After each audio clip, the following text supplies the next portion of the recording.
இயேசு கிறிஸ்துவில் பிரியமானவர்களே, உங்கள் அனைவருக்கும் இயேசுவின் நாமத்திலே வாழ்த்துக்களையும் பாராட்டுகளையும் தெரிவித்துக் கொள்கிறோம்.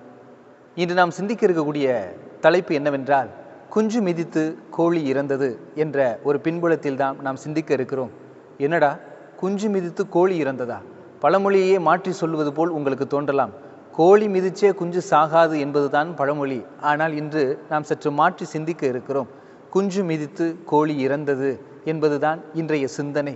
எப்படி என்று பார்த்தால், இன்று நான் எதேர்ச்சையாக செல்லும்போது ஒரு முதியோர் இல்லத்திலே எழுதப்பட்டிருந்த வாக்கியம்தான் இது. குஞ்சுகள் மிதித்து கோழிகள் இறந்தது என்ற ஒரு பின்புலத்தில் தான் இன்றைய தலைப்பிலே நாம் சிந்திக்க இருக்கிறோம்.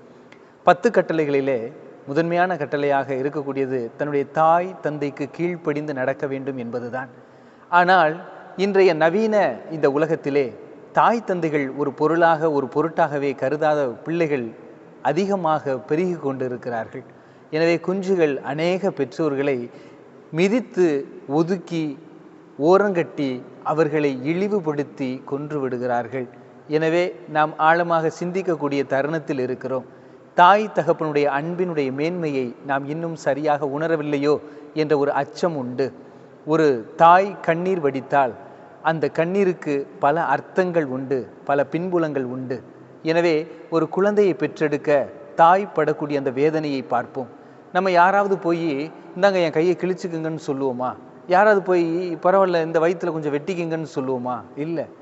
தானே முன் வந்து என் குழந்தையை பெற்றெடுக்க ஒரு தாயானவள் எவ்வளவு கஷ்டப்படுறாங்க.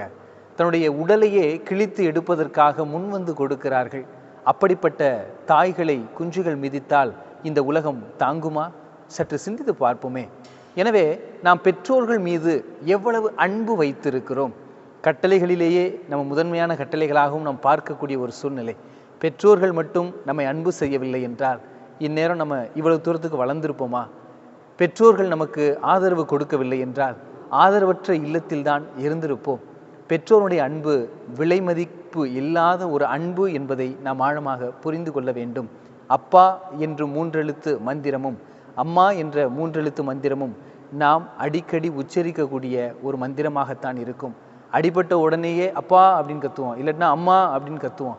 அந்த அளவிற்கு இரத்தத்தோடு இரத்தமாக ஊற்றோடு ஊற்றாக ஒருங்கிணைந்து இருக்கக்கூடியவர்கள் தான் தாயும் தகப்பனும் என்பதை நாம் மறந்துவிடக்கூடாது.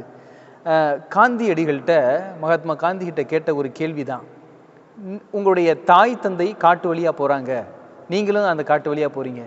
திடீர்னு உங்கள் பெற்றோர் முன்னாடி உங்கள் அப்பா முன்னாடியும் உங்கள் அம்மா முன்னாடியும் போய்கிட்டு இருக்கையில் ஒரு சிங்கம் வந்து நிற்குது, அவங்கள சாப்பிட்றதுக்கு கர்ச்சிக்கிட்டு நிற்கிது. எப்படா விழுங்கலாம் அப்படின்னு சொல்லிட்டு தயாராக நிற்கிது. நீங்கள் அந்த இடத்தில் இருந்தால் என்ன செய்வீர்கள் என்று மகாத்மா காந்தியிடம் கேட்டார்களாம். உடனே காந்தி சற்றும் யோசிக்காமல் சொன்னாராம், என் பெற்றோருக்கு முன்னால் நான் விழுந்து அந்த சிங்கத்திற்கு உணவாவேன் என்று அழகாக சொன்னாராம். என் அன்பிற்கு இனியவர்களே, இப்படிப்பட்ட இந்த கோழி குஞ்சுகளை தான் ஆண்டவர் இயேசு கிறிஸ்து விரும்புகிறார். நாம் இறுதி வரை நம் தாய் தந்தைக்கு மதிப்பு கொடுக்கிறோமா? அவர்களை அரவணைக்கிறோமா? தன் தாய்க்கு கீழ்ப்படுகிற பிள்ளை மென்மேலும் உயருவான் என நாம் வாசிக்கிறோம். நம் தந்தையினுடைய மேன்மையை பற்றி, தந்தையை இழிவுபடுத்தக்கூடிய பிள்ளைகள் அவர்கள் சாபத்திற்கு உள்ளாவார்கள் என்பதையும் நாம் வாசித்திருக்கிறோம். சற்று ஆழமாக சிந்தித்து பார்ப்போம். மேன்மையுடைய மகத்துவம் என்ன? தாய் என்ற ஒரு மந்திரமும் தந்தை என்ற ஒரு சொல்லும் நம்மை மென்மேலும் உயர்த்தி இருக்கிறது. சின்ன பிள்ளையில திருவிழாவுக்கெல்லாம் போவோம். அப்பா தனக்காக அவர் உடை எடுக்கிறாரா இல்லையா நமக்கு தெரியாது. ஆனால் பிள்ளைகளுக்காக அனைத்தையும் இழக்க முன் வருவார். தான் சம்பாதிக்கக்கூடிய அனைத்து பணத்தையுமே தம் பிள்ளைகளுக்கு கொடுக்க முன் வருவார். சின்ன பிள்ளையில கோயில் திருவிழாக்கெல்லாம் போகும்போது அப்படியே அப்பாவுடைய விரலை பிடிச்சிட்டு போகும்போது அவ்வளவு இனிமையாக இருக்கும். அப்பாவுடைய தோளில் உட்கார்ந்து போகும்போது அவ்வளவு இனிமையாக இருக்கும். இன்னைக்கு எத்தனை பேர் நம்ம தாய் தகப்பனை இழந்து தவிக்கக்கூடிய உண்மையான பிள்ளைகள் எத்தனை பேர் இருக்கிறாங்க. ஆனால் இவர்கள் மத்தியிலும் இன்று அநேகர் தாய் தகப்பனை மதிக்காத ஒரு பிள்ளைகளாகவும் இருக்கிறார்கள் என்பதை நாம் ஆழமாக சிந்தித்து பார்க்கக்கூடிய கட்டாயத்தில் இருக்கிறோம். இப்போ ஒரு கதை வடிவிலாக கூட அதை சொல்ல முன் வரலாம். ஒரு தாய் தன்னுடைய கண், ஒரு பக்க கண் வந்து கொடூரமாக இருக்குது, ஒரு பக்க கண் மட்டும் நல்லா இருக்குது. அப்போ தன்னுடைய மகன் 3ஆம் வகுப்பு படிப்பதனால் அவனுக்கு உணவை மறந்து வச்சுட்டு போயிட்டான். உடனே இவர்கள் அந்த டப்பாவை எடுத்துக்கிட்டு பள்ளிக்கு போகிறாங்க. போகும்போது மற்ற மாணவர்கள் பூரா அந்த தாயை பார்த்து ஒத்த கண்ணு வந்துட்டா பேய் பேய் பேய் பேய்னு சொல்லும்போது அவருடைய மகன் வெளியில் வரான். நீ எதுக்கு இங்கே வந்த சனியனை, வீட்டுக்கு போய் தொலை, எல்லாரும் உன்னால என்னை கேவலப்படுத்துகிறாங்க அப்படின்னு சொல்லிட்டு அம்மாவை பார்த்து திட்டுகிறான்.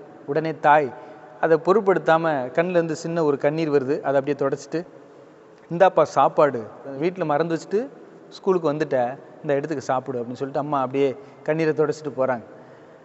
அடுத்து அவன் வளருகிறான். அப்படியே 12வது படிக்கிற வரைக்கும் 12ஆம் வகுப்பு முடிக்க போகிற நேரத்தில் அவன் வர்றான் வீட்டுக்கு. நான் வெளியில் படிக்க போகணும், எனக்கு காசு கொடு, நான் காசு கொடுத்துட்டு போகிறேன் அப்படின்னா. வெளில படிக்க போயிட்டான்.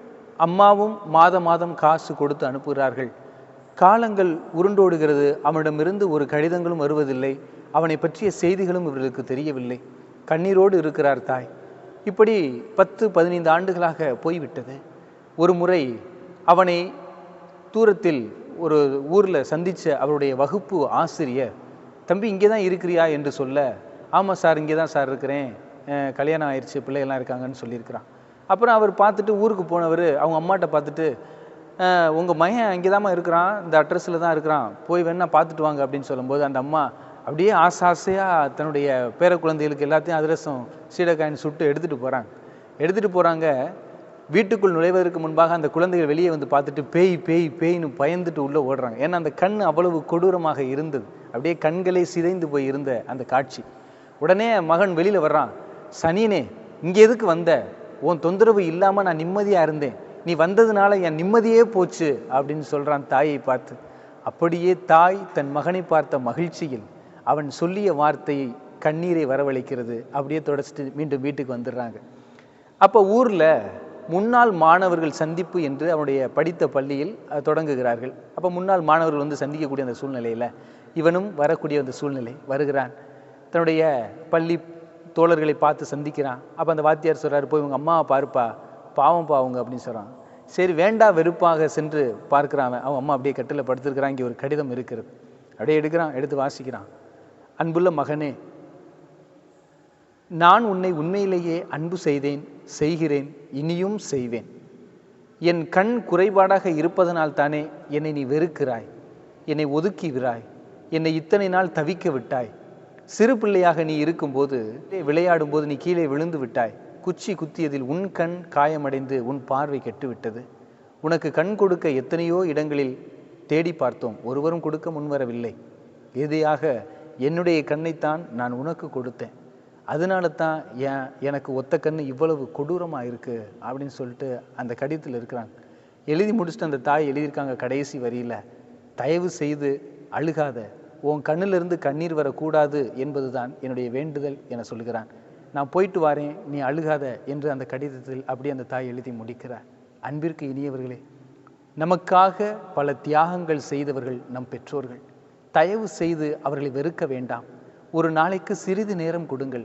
அவர்களோடு பேச, அவர்களோடு நடக்க, அவர்களோடு உரையாட, அவர்களோடு பயணம் செய்ய கொஞ்ச நேரம் ஒதுக்குங்கள்.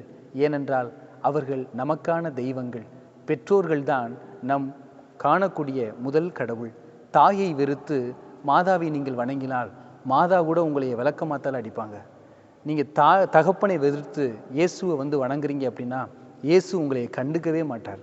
எனவே அன்பிற்கு இனியவர்களே, தாய் தகப்பனாகிய அந்த முதல் கடவுளை நாம் வணங்குவோம், அவர்களுக்கு கீழ்ப்படிவோம், அவர்களுடைய மேன்மையை நாம் போற்றுவோம், அவருடைய அன்பை தயவு செய்து நாம் புரிந்து கொள்ள முன் வருவோம். ஏனென்றால் அவர்கள்தான் நமக்கு கடவுளை காட்டியவர்கள் என்பதையும் இந்த உலகத்தில் வாழ நமக்கு அனுமதி கொடுத்தவர்கள் என்பதையும் நாம் மறந்துவிடக்கூடாது. எனவே உங்களுடைய பெற்றோருக்காக நன்றி சொல்லுங்கள். அவருடைய கரங்களை பிடித்து சிறிது தூரம் நடப்போமா? ஆமேன்.